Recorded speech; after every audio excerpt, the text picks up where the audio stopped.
Welcome to Edu Law Commerce Hub, your one-stop for law, commerce, and education insights.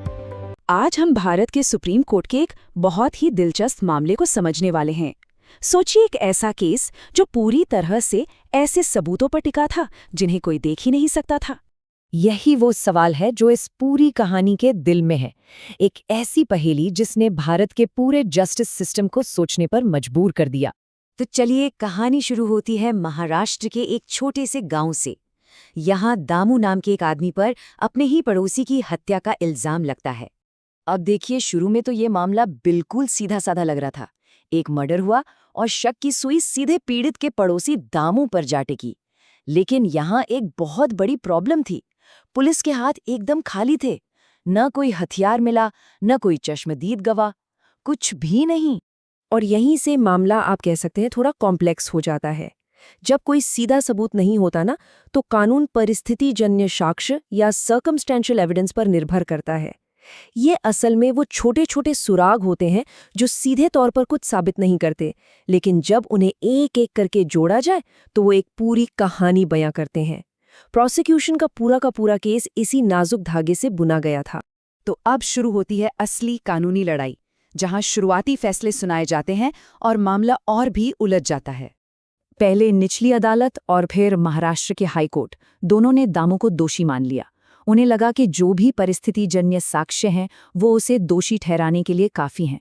लेकिन दामू ने हार नहीं मानी और मामला पहुंच गया भारत की सबसे बड़ी अदालत यानी सुप्रीम कोर्ट में। अब ये केस देश की सर्वोच्च अदालत के सामने था, जिसे सबूत के हर एक टुकड़े को बहुत ही बारीकी से परखना था। सुप्रीम कोर्ट ने कुछ बहुत ही बुनियादी लेकिन बहुत जरूरी सवाल उठाए। उनका मकसद सिर्फ ये जानना नहीं था कि दामू दोषी है या नहीं, बल्कि ये पक्का करना था कि न्याय के सिद्धांतों का सही तरीके से पालन हुआ भी है या नहीं। इस पूरे केस का जो सेंट्रल आइडिया था वो था सबूतों की जंजीर। इसका मतलब ये है कि परिस्थितिजन्य साक्ष्य को एक परफेक्ट, बिना टूटी हुई जंजीर की तरह होना चाहिए। अगर बस एक भी कड़ी कमजोर निकली या टूट गई तो पूरा का पूरा केस वहीं ढेर हो जाता है। अब इस जंजीर की मजबूती को परखने के लिए सुप्रीम कोर्ट ने एक बहुत ही जरूरी कानूनी टेस्ट का इस्तेमाल किया, जिसे शरद सारडा टेस्ट कहते हैं। इसके 3 बहुत ही सख्त नियम हैं। पहला, हर सुराग, हर परिस्थिति बिना किसी शक के साबित होनी चाहिए। दूसरा, ये सारे साबित हो चुके सुराग मिलकर सिर्फ और सिर्फ एक ही तरफ इशारा करें कि आरोपी ही दोषी है। और तीसरा, जो कि सबसे अहम है, सबूतों की ये जंजीर इतनी पक्की होनी चाहिए कि आरोपी के बेगुनाह होने की कोई दूसरी गुंजाइश ही ना बचे। और यहीं से प्रोसिक्यूशन का केस टूटना शुरू हुआ। इसकी पहली कमजोर कड़ी थी चश्मदीद गवाह। प्रोसिक्यूशन के पास एक पड़ोसी का बयान था जिसने कहा कि उसने किसी को घटनास्थल से भागते हुए देखा था। लेकिन जब अदालत ने इस गवाही को बारीकी से देखा तो वो पूरी तरह बिखर गई। जरा सोचिए, देर रात का अंधेरा था, गवाह काफी दूर खड़ा था, उसने जो कपड़े बताए, जो भागने की दिशा बताई, वो भी बार बार बदल रही थी। अब सवाल ये है कि क्या इतनी कमजोर पहचान के आधार पर किसी को हत्यारा माना जा सकता है? सुप्रीम कोर्ट का जवाब था बिल्कुल नहीं। ये जंजीर की पहली कड़ी थी और वो टूट चुकी। केस की अगली जरूरी कड़ी थी हत्या में इस्तेमाल हुआ हथियार। लेकिन यहां भी प्रोसिक्यूशन का दावा बहुत कमजोर पड़ गया। इसके बाद नंबर आया हत्या के हथियार का। पुलिस को एक छड़ी मिली और दावा किया गया कि हत्या इसी से की गई है। लेकिन यहां एक बहुत बड़ा लेकिन था। प्रोसिक्यूशन ये साबित ही नहीं कर पाया कि उस छड़ी का दामू से कोई भी लेना देना था। क्या उस पर दामू के फिंगरप्रिंट थे? नहीं। क्या किसी ने दामू को इस छड़ी के साथ देखा था? नहीं।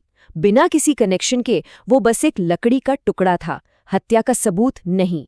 जंजीर की दूसरी कड़ी भी टूट गई। और यहीं पर सुप्रीम कोर्ट ने वो बात कही जो भारतीय न्याय प्रणाली के लिए एक मिसाल बन गई।